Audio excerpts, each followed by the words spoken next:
चलिए स्टार्ट करते हैं सेशन। और हमने प्रीवियस सेशन में मार्जिनल कॉस्टिंग का बस एक कॉन्सेप्चुअल बात किया था कि भाई हमें इस चैप्टर के अंदर क्या बातें सीखना है। तो बिजनेस से related different different kind of decisions लेने सीखने थे। लाइक क्या हमने कोई प्रोडक्ट को कंटिन्यू प्रोडक्शन करते रहना चाहिए, या किसी प्रोडक्ट को शट कर देना चाहिए, बंद कर देना चाहिए, डिसकंटिन्यूड कर देना चाहिए, क्या हमारा बिजनेस प्रॉफिटेबल है या नहीं है। और अगर हमारे पास डिफरेंट वेराइटीज़ ऑफ अगर प्रोडक्ट्स है तो कौन सा प्रोडक्ट ज़्यादा प्रॉफिट मार्जिन दे रहा है, हमें किस पर ज़्यादा फोकस करनी चाहिए। तो इन शॉर्ट मार्जिनल कॉस्टिंग के अंदर हमें हमारे जो बिजनेस से जनरेट होने वाले प्रॉफिटेबिलिटी के बारे में सोचना है, जो उसके ऊपर लगने वाली जो अलग अलग प्रकार के खर्चे हैं उनके बारे में डिसीजंस लेना है। Right. So what is marginal costing. If अगर आपको थ्योरेटिकल क्वेश्चन आता है शॉर्ट क्वेश्चंस के अंदर तो आपने क्या बोलना है।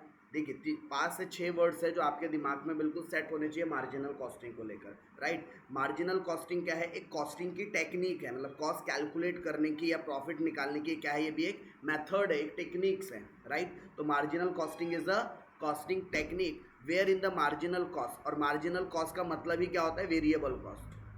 तो मार्जिनल कॉस्टिंग का मतलब वेरिएबल मतलब एक एडिशनल यूनिट के लिए लगने वाली कॉस्ट को ही हम मार्जिनल कॉस्ट बोलते हैं।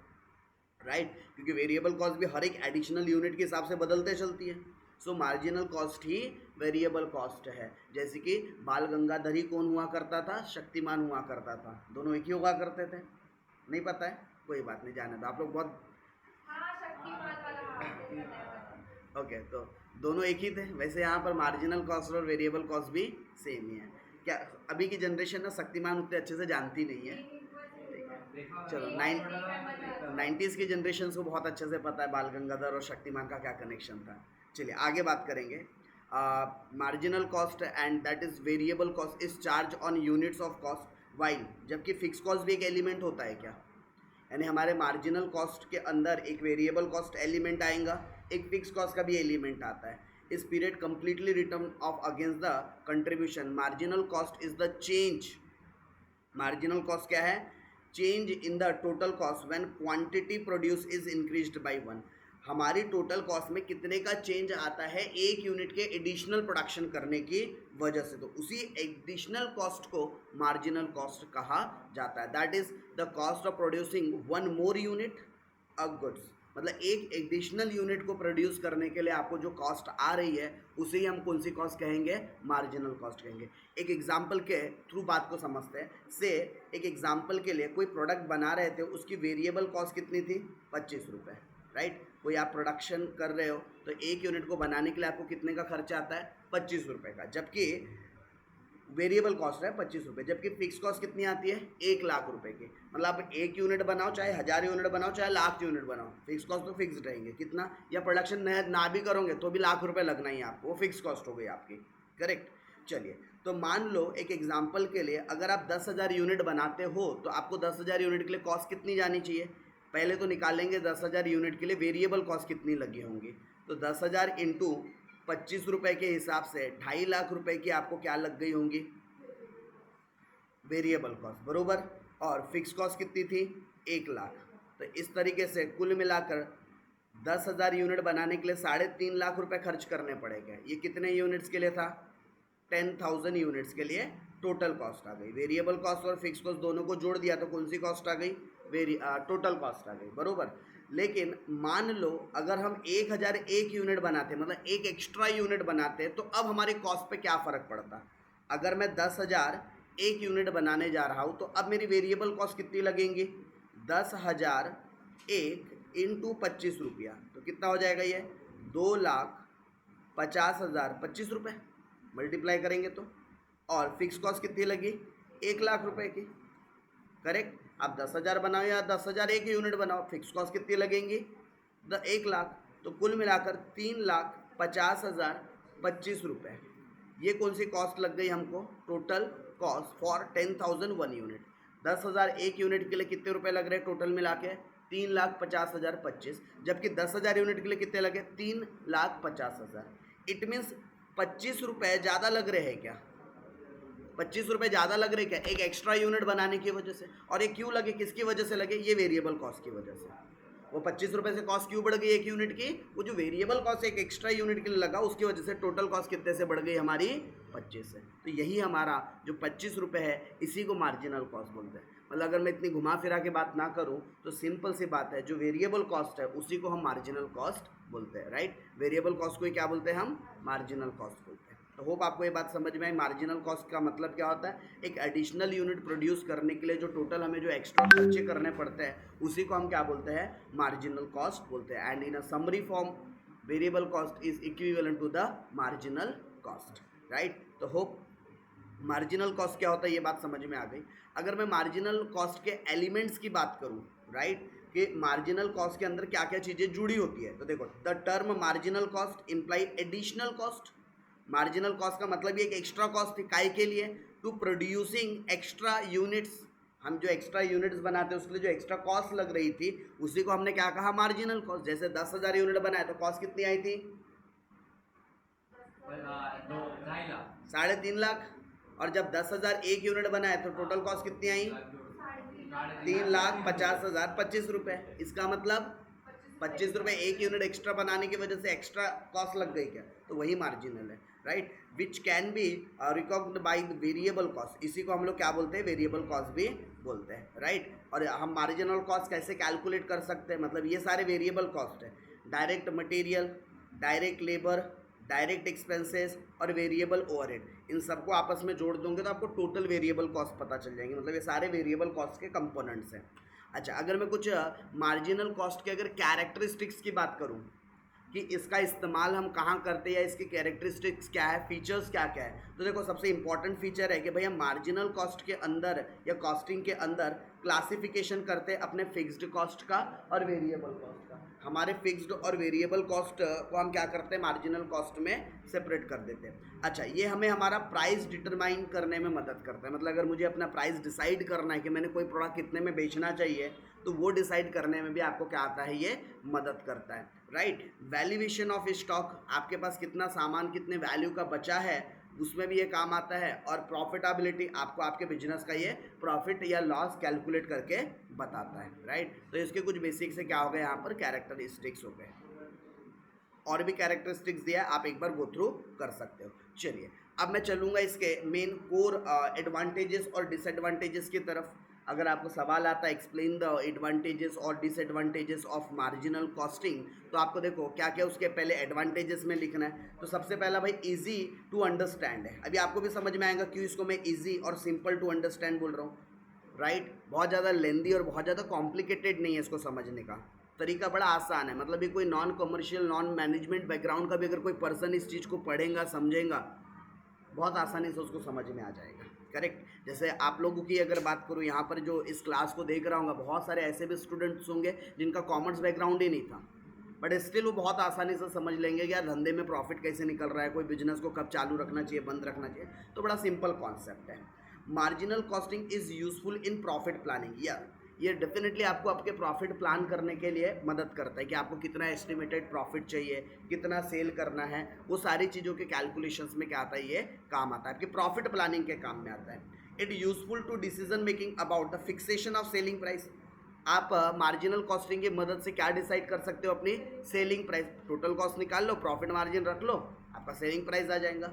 यहाँ पर बड़ा इंपॉर्टेंट है break even analysis and PV ratio. इन दो चीज़ों का हम इस्तेमाल करते हैं किस चीज़ के लिए? अपनी प्रॉफिटेबिलिटी और अपने बिजनेस की पोजीशन को इवोल्यूएट करने के लिए। Evolution of different department is possible through out the, मतलब हम इवोल्यूशन भी करते हैं अलग अलग डिपार्टमेंट की, कौन से डिपार्टमेंट ने ज़्यादा अच्छा काम किया, कि कौन से डिपार्टमेंट में ज़्यादा प्रॉफिट था या कौन से प्रोडक्ट में ज़्यादा प्रॉफिट था, राइट। जैसे कि हम लोगों ने इसके पहले एक जो सेशन किया हुआ है उसमें हमने इस चीज़ के ऊपर चर्चा की थी कि हमारा मिल्क प्रोडक्ट ज़्यादा प्रॉफिटेबल था, डिसीजन लिया था, और पनीर वाला प्रोडक्ट हमारा ब्रश था, लॉस वाला प्रोडक्ट था वो। चलिए, bye avoiding arbitrary allocation of fixed cost it provide control over the variable cost। मतलब कि फिक्स कॉस्ट को कैसे अलोकेट करेंगे हमारा वो कंसर्न नहीं होता। जैसे हम लोगों ने अगेन जो प्रीवियस अगर आपने कॉन्सेप्चुअल क्लास या वो पर्टिकुलर सेशन अगर देख रखा होगा तो आपको पता होगा हमने 4 अलग अलग प्रोडक्ट लिए थे। लाइक हमने मिल्क लिया था, पनीर लिया था, दही लिया था, घी लिया था। सबकी वेरिएबल कॉस्ट तो अलग अलग लिख रहे थे, लेकिन फिक्स कॉस्ट क्या किया था हमने, सबकी मिलाकर टोटल एक साथ डाल दिया था क्या? मतलब हम फिक्स कॉस्ट को अलोकेट नहीं कर रहे, अलोकेट कौन सी हो रही है, प्रोडक्ट वाइज कॉस्ट आपकी वेरिएबल कॉस्ट अलोकेट हो रही है। तो यहाँ पर हम लोग कौन सी कॉस्ट के ऊपर क्या करते हैं, अलोकेशंस करते हैं या कंट्रोल कर सकते हैं, control over the variable cost. Fix cost के ऊपर हमारा कंट्रोल नहीं होता। ओके, फिक्स कॉस्ट या fixed overhead recovery rate is easy, बहुत आसानी से हम उसका रिकवरी रेट निकाल सकते हैं क्योंकि वो फिक्स्ड होती है, बार बार बदलती नहीं है। Under the marginal costing valuation of inventory, right, आप जो वैल्यूएशन ऑफ इन्वेंट्री ये भी करना आपके लिए क्या हो जाएगा, काफ़ी आसान हो जाएगा। Therefore it is not possible to carry forward illogical fixed overhead from one accounting period to the next accounting period. मतलब कि आपके पास जो भी मतलब लॉजिकल जो लगने वाले फिक्स कॉस्ट है वही कैरी फॉरवर्ड होगा, राइट। ऐसा नहीं है कि कोई इलॉजिकल फिक्स्ड कॉस्ट, जैसे एक एग्जांपल के लिए इस बार गवर्नमेंट ने एक एग्जांपल के लिए कुछ स्पेसिफिक मंथ्स के लिए इलेक्ट्रिसिटी के चार्जेस बढ़ा दिए थे। तो क्या हर बार इलेक्ट्रिसिटी ज़्यादा आएंगे क्या? कुछ स्पेसिफिक टर्म्स एंड कंडीशन पे गवर्नमेंट ने कुछ मंथ्स के लिए क्या कर दिए, इलेक्ट्रिसिटी के यूनिट्स बढ़ा दिए, रेट बढ़ा दिए। तो क्या उसका परमानेंट इफेक्ट रहेगा क्या? अगर बढ़ा सिर्फ कुछ दिनों के लिए तो इफेक्ट भी कुछ दिनों तक रहेगा। तो ऐसी कोई चीज़ है जो इलॉजिकल है, जो परमानेंट नेचर की नहीं है, तो वैसे फिक्स कॉस्ट को हम क्या करते हैं, अवॉइड करेंगे। अच्छा, since fix cost is non controllable, fix cost को कोई भी शॉर्ट पीरियड में कंट्रोल नहीं कर सकता। क्यों? क्योंकि फिक्स कॉस्ट तो जो इनकर्ड होना है वही इनकर्ड होके रहेंगे, राइट। जबकि वेरिएबल कॉस्ट कैसी होती है, कंट्रोलेबल होती है। पॉइंट हम ऑलरेडी डिस्कस कर चुके हैं कि हमारी वेरिएबल कॉस्ट कैसी कॉस्ट होती है, कंट्रोलेबल होती है। जबकि हम फिक्स कॉस्ट को क्या नहीं कर सकते, अलोकेट नहीं कर सकते, कंट्रोल नहीं कर सकते। अच्छा, इसके कुछ ड्रॉबैक्स की बात करूँ तो ये जो डिसएडवांटेजेस है, जब हम यहाँ पर प्राइसिंग का कैलकुलेशन करते हैं तो उसका impact generally long term pricing पर होता है। मतलब हम यहाँ पर शॉर्ट टर्म के लिए कैलकुलेशंस वगैरह नहीं कर सकते। हमें जो डिसीजंस लेने होते हैं वो जनरली लॉन्ग टर्म्स के लिए लेने होते हैं। तो अगर आपको शॉर्ट टर्म के लिए एनालिसिस करना है तो उसके लिए बहुत सही नहीं है ये टूल्स, राइट। ये है लॉन्ग टर्म्स के लिए आपको एनालिसिस करना है। तो उसके अलावा इग्नोर मार्केट प्राइस, हम इन चीज़ों को क्या कर देते, कम्प्लीटली अवॉइड कर देते, कम्प्लीटली इग्नोर कर देते कि भाई मार्केट में क्या भाव चल रहा है, राइट। हम मार्केट प्राइस को कम्प्लीटली इग्नोर करते हुए क्या करते हैं, जो हमारे पास डेटा गिवन है, हिस्टोरिकल डेटा, हम सिर्फ हिस्टोरिकल डेटा पर बात करते हैं। तो भाई ऐसा नहीं होगा, हिस्टोरिकल डेटा एक बार जो लग गया तो हमेशा फिक्स थोड़ी रहता है। मार्केट में तो आए दिनों प्राइस फ्लक्चुएशन होता है। मैं 6 महीने पुराने डेटा से आज भी कैलकुलेशन कर रहा हूँ, जबकि मार्केट में वो प्राइस कहीं का कहीं जा चुका है। तो ये इग्नोर करता है मार्जिनल कॉस्टिंग मार्केट प्राइस को, जिसकी वजह से एक एक्यूरेट जो आपकी प्रॉफिटेबिलिटी है, जो एक्यूरेट आपने डिसीजंस लेने चाहिए, उसमें प्रॉब्लम आती है। कस्टमर का लॉस होता है। क्यों लॉस होता है इसमें? क्योंकि भाई जब हम लोग मार्केट के प्राइस को इग्नोर करते हैं तो हम उतने ज़्यादा प्राइस सेंसिटिव नहीं है, और प्राइस सेंसिटिव न होने की वजह से कई बार इसका नुकसान किसको भी भुगतना पड़ता है, कस्टमर्स को भी भुगतना पड़ता है। कॉस्ट फोकस बहुत ज़्यादा यहाँ पर फोकस्ड होता है आपकी वेरिएबल कॉस्ट और फिक्स्ड कॉस्ट के ऊपर। मतलब जब हम मार्जिनल कॉस्टिंग की बात करते हैं तो उसका मेन कंपोनेंट ही फिक्स कॉस्ट और वेरिएबल कॉस्ट होता है, करेक्ट। चलिए अब देखिए, आपको एग्जाम में कुछ और इस यूनिट से रिलेटेड थ्योरेटिकल टॉपिक्स आ सकते हैं, लाइक मार्जिनल कॉस्टिंग कैसे हेल्प करता है मैनेजमेंट्स को। तो भाई मेक और बाई डिसीजन लेने में मदद करता है। सर मेक और बाई डिसीजन का मतलब कोई प्रोडक्ट आपने खुद मैन्युफैक्चर करने चाहिए या खरीद कर ला लेना चाहिए, डिसीजन लेना है, राइट। फॉर एग्जांपल जैसे हम डेयरी बिजनेस की बात करते हैं तो क्या आप लोगों ने मिल्क डायरेक्ट फार्मर से खरीद के लाना आपको सस्ता पड़ेगा, या खुद गाय भैंस पाल कर उनका दूध निकाल कर बेचना आपको ज़्यादा प्रॉफिटेबल रहेगा? तो आपको उसका कॉस्टिंग कैलकुलेशन करना पड़ेगा कि भाई अगर आपका डेली का 500 लीटर का अगर सेल है तो क्या वो 500 लीटर के लिए आप पहले अपनी खुद की जो डेयरी फार्म हाउस या जो हस्बेंड्री जो है आपका मिल्क जो आप प्रोड्यूस करने के लिए गाय भैंस खुद पाल रहे हो या फिर डायरेक्ट ले रहे हो? तो आप पहले कॉस्टिंग कैलकुलेशन करोगे कि भाई अगर गाय भैंस पालना है तो तबेला बनाना पड़ेगा आपको, राइट। वो एनिमल्स खरीद के लाने पड़ेंगे, उनका ऑपरेटिंग कॉस्ट लगेगा, लाइक चारा पानी वो सारी चीज़ें, उसको केयर करने के लिए फिर अलग से आपको कुछ वर्कर्स रखने पड़ेंगे, वो एक चीज़ होगी आपका, ठीक है। तो वहाँ से देखोगे कि मुझे 1000 लीटर या 500 लीटर दूध प्रोड्यूस करने के लिए कॉस्ट कितनी है। और ये सिर्फ शॉर्ट टर्म के लिए नहीं चेक करना है, क्योंकि अपने अगर तबेला बनाया है तो ऑब्वियस है कि उस तबेले की कॉस्ट आप 1 महीने में तो रिकवर नहीं करोगे, ओवर द पीरियड ही करोगे, राइट। तो आपको डिसीजन लेना है कि कोई चीज़ मैंने बनाकर बेचना ज़्यादा सही है या कहीं और से खरीद कर लाकर बेचना सही है। से मैं बोलता हूँ मुझे पनीर बनाने की जो कॉस्ट आती है वो आती है लगभग 1 किलो पनीर बनाने के पीछे मुझे लगभग 380 रुपये केजी की कॉस्ट पड़ती है, एक एग्जाम्पल। जबकि मार्केट में अगर मैं होलसेलर के पास से अगर लेकर आऊँ तो मुझे 300 रुपये के भाव से मिल जाता है। तो बताओ मेरे लिए बेटर डिसीजन क्या रहेगा, मैंने खुद बनाकर बेचना ज़्यादा सही डिसीजन रहेगा या मार्केट से खरीद कर लाकर बेचना सही डिसीजन रहेगा? बहुत सारे दुकानदार करते भी ऐसा, क्या करते हैं, वो खुद प्रोड्यूस नहीं करते हैं, वो क्योंकि मालूम है वो खुद प्रोड्यूस करने बैठेंगे तो उनको कॉस्टिंग भारी पड़ जाएंगी, करेक्ट। इसलिए वो क्या करते हैं, रेडीमेड मार्केट से बाई करके ला लेते हैं, उनको वो सस्ता पड़ता है, करेक्ट। चलिए, तो मेक और बाय डिसीजन। अब कुछ लोग बोलेंगे सर बनाना हमेशा सस्ता पड़ता है, नॉट ऑलवेज। जो एक्सपर्टाइज है, जिसको पहले से एक्सपीरियंस है, उसके लिए कॉस्टिंग सस्ती पड़ेंगी, लेकिन जो नया नवेला है, जिसको एक्सपीरियंस नहीं है, क्या क्वांटम में चीज़ों को मिक्स करना है, कैसे करना है, उसके पास सेटअप नहीं है, तो फिर कॉस्ट महंगी भी जाती है, करेक्ट। चलिए आगे बढ़ेंगे। दूसरा, अगर हम बात करें मेक और बाई के अलावा, दूसरा इनका जो इम्पोर्टेंट जो काम रहता है प्राइस फिक्सेशन करवाने के लिए, मार्जिनल कॉस्टिंग का जो हम इस्तेमाल करते हैं, किसी पर्टिकुलर प्रोडक्ट की प्राइस सेट करना है कि उसको कितने में बेचना चाहिए, तो उसके लिए वो प्राइस सेट करने के भी क्या आता है, काम में आता है। उसके अलावा ऑपरेट अ शट डाउन, आपने अपने बिजनेस को कब बंद कर देना चाहिए, कब कंटिन्यू चलाना चाहिए, ये डिसीजन लेने में भी आपका मार्जिनल कॉस्टिंग आपको हेल्प करता है। अगर किसी बिजनेस के अंदर कंट्रीब्यूशन पॉजिटिव आ रहा है, मतलब उसके धंधे को चलने दो, क्योंकि उसके अंदर पोटेंशियल है, क्षमता है प्रॉफिट कमाने की। और कोई भी धंधे के अंदर, कोई भी प्रोडक्ट के अंदर अगर पोटेंशियल है प्रॉफिट कमाने के, तो उसको कभी बंद नहीं करना चाहिए, राइट। भले ही टोटालिटी में लॉस क्यों ना दे।